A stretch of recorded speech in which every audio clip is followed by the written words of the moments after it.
Grown men and teenagers sobbed.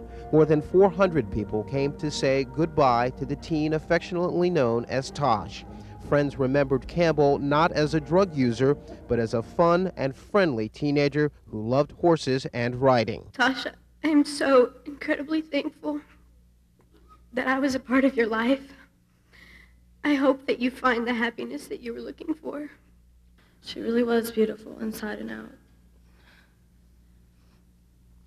And although she's gone out of our sight, she still exists in my heart and in all of our hearts and memories. I love you, Tosh. Meantime, police continued their investigation into the events surrounding Campbell's overdose death on cocaine, heroin, and other drugs during a night of partying in Richardson last weekend. Campbell is the 13th teenager with ties to Plano to die from a heroin-linked overdose in the past year. A lot of these trafficking groups are looking for other markets, and they're looking at suburbia, they're looking at more affluent areas.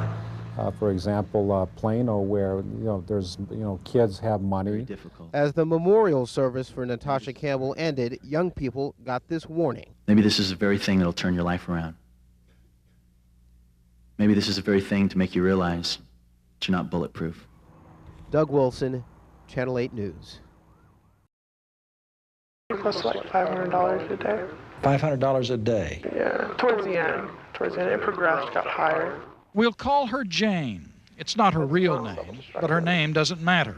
Her message about heroin does.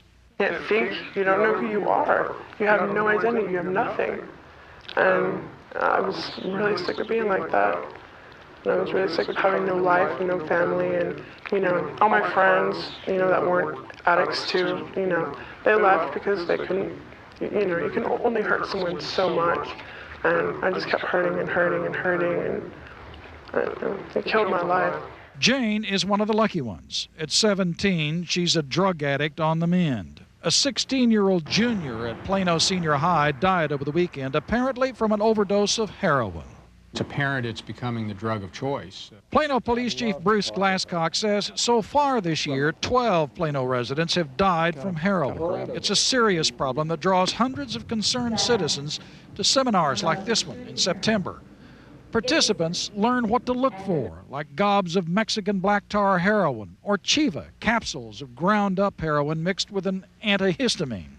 It's 40 to 75% pure heroin, very dangerous, and users often don't realize what they're messing with. Traditionally, you think of heroin being injected.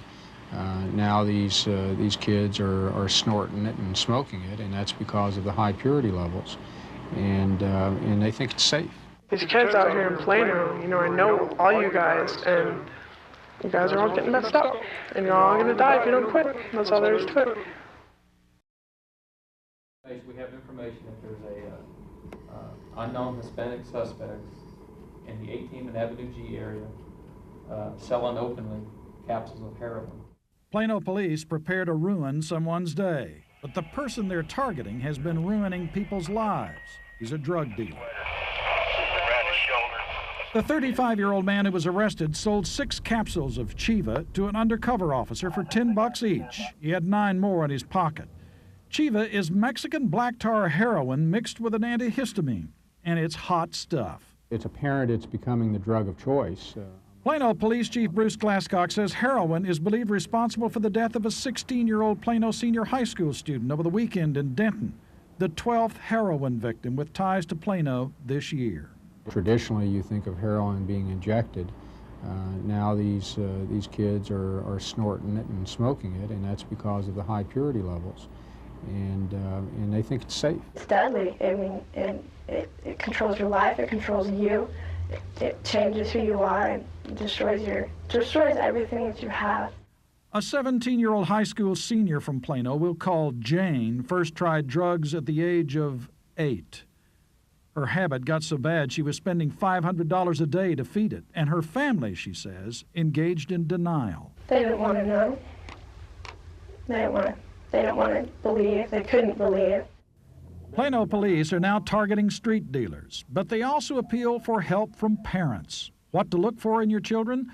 A change in behavior. Check out their friends. Who are they? Search their room for empty capsules and the smell of vinegar on their clothing or in the family coffee grinder.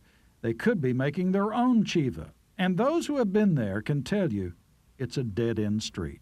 These kids out here in Plano, I know all you guys, and you guys are all getting messed up. And you're all going to die if you don't quit. That's all there is to it. Death is coming with heroin. Doug Fox, Channel 8 News, Plano. The Hearst-Euless-Bedford School District is dealing with drugs and dealing with it aggressively. School officials are launching a campaign to educate the community about Mexican black tar heroin. In the last year and a half, 15 people in Northeast Tarrant County have overdosed on the drug. Most were teenagers. The whole community has to step in together in a situation like this. If it was, just my child stealing a candy bar from the grocery store, I could handle that. I could take care of that. But this is a big issue. Heroin overdoses is a large, large issue. And one that reaches a lot farther than just Northeast Tarrant County. When 17-year-old Natasha Campbell of Plano overdosed on heroin earlier this month, she became the 13th Plano resident to die from the drug in the last year. The director of student services for the HEB School District wants parents to take advantage of a series of upcoming informational meetings. We hope they would be interested enough to learn what is going on, because knowledge is power. And if you don't understand or recognize the drug flow or the drug trafficking happening in Northeast Tarrant County, Dallas-Fort Worth, you don't understand or recognize the different drugs or drug paraphernalia, you need to be able to have those tools.